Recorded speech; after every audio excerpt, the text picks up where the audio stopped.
Thank you. So I'm a data scientist, and I'm also a brewer. Maybe later you can tell me which one you think should be my real job. Out of curiosity, who likes beer? Few. So if you don't like beer, you can still enjoy this presentation because this is going to be about over-engineering stuff. So if you do like beer, on the other side, my suggestion is that you learn about brewing, ingredients, brewing styles, brewing cultures all over the world and whatnot. So you will enjoy more what you're drinking rather than chugging one pint after the other. So let me walk you through brewing first. We start with the ingredients. So these are the 4 core ingredients if you want to make beer. Water, very important. When you read your beer is 5% alcohol, the other 95% is mostly water. Then we have the grains, so malted cereals, typically barley, malted wheat as well, rye, oat, and whatnot. And this is basically the backbone of your beer, giving the sugars that are going to be fermented later. Hops, they're crucial for bittering and flavor, and aroma as well. And finally, yeast is what makes the magic, so transforming the sugars of the malt into alcohol and CO2. So these are the core ingredients, and there are different variations, especially, I guess, if you're Belgian, you know what I'm talking about. This is the process, and the first time you look at it, it looks a bit complex maybe, but this is really something you could do in your kitchen.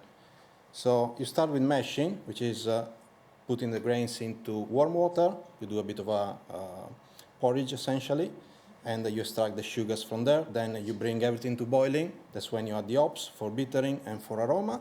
After a while, you cool it down more or less to room temperature, and then you pitch your yeast, and that's going to take a few hours, the full process end-to-end, 4 or 5 hours, and then fermentation will take maybe a few days, a couple of weeks. You package it, and finally you drink it.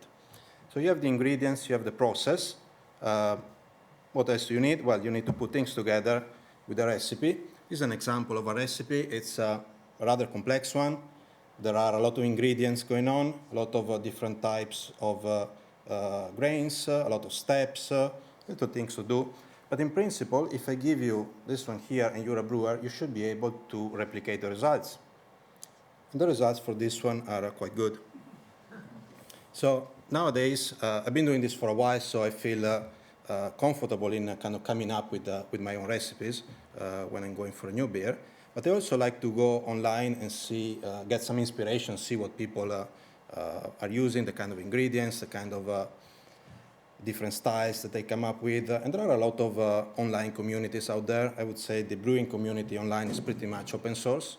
So people put their own recipes, and they talk about stuff online. So people who put their own recipes online are nice. People who put their own recipes in a machine-readable format are very, very nice. So now that I know there is a machine-readable format for recipes, I don't want to browse recipes manually. I want to kind of scrape everything. So what I did was I have a bunch of web pages that I know contain some recipes. I wrote a little data pipeline, well, a for loop, really, with requests. I get a bunch of XML files. Of course, I'm not going to read XML myself, so I convert XML into something more human-readable using PyBeer.xml, which is a nice Python wrapper. I let my script run for a few hours, days, whatever, and now I have on my laptop, I think, 80,000 recipes. And I'm not going to read them because there are 80,000. So I had a problem, use Python, now I have 2 problems. So what do we do? If you want people to take you seriously, you have to talk about neural networks these days. So yeah, that's what we do. Using neural networks to examine my data set of recipes. In particular, the vanilla neural networks type of structure is not really feasible for my recipes because my recipes are sequences. So I want to look into neural networks for sequences. Some smart people came up with the idea of recurrent neural networks to deal with sequential data. If you unroll the recurrent neural network, you see that we're talking about sequences.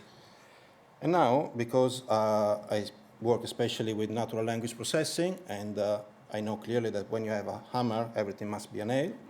I look into what people do in natural language processing. One of the cool things nowadays is the LSTM type of network, so long short-term memory.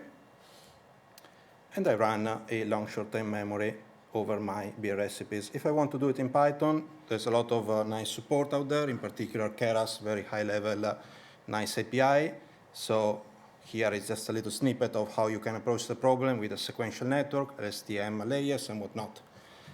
So now I have an AI that generates random beer recipes. So in case you didn't notice, in the past couple of years, there's a lot of discussion going on about ethics in AI. So it's good to ask questions before, during, that, after your kind of AI process. But you should ask questions before developing this type of application. So question number 1, are we taking the fun out of it? Yes. Question number 2, is the beer any good? Not yet. Not yet. So I guess for the time being, I'm going to stick to old school manual labor.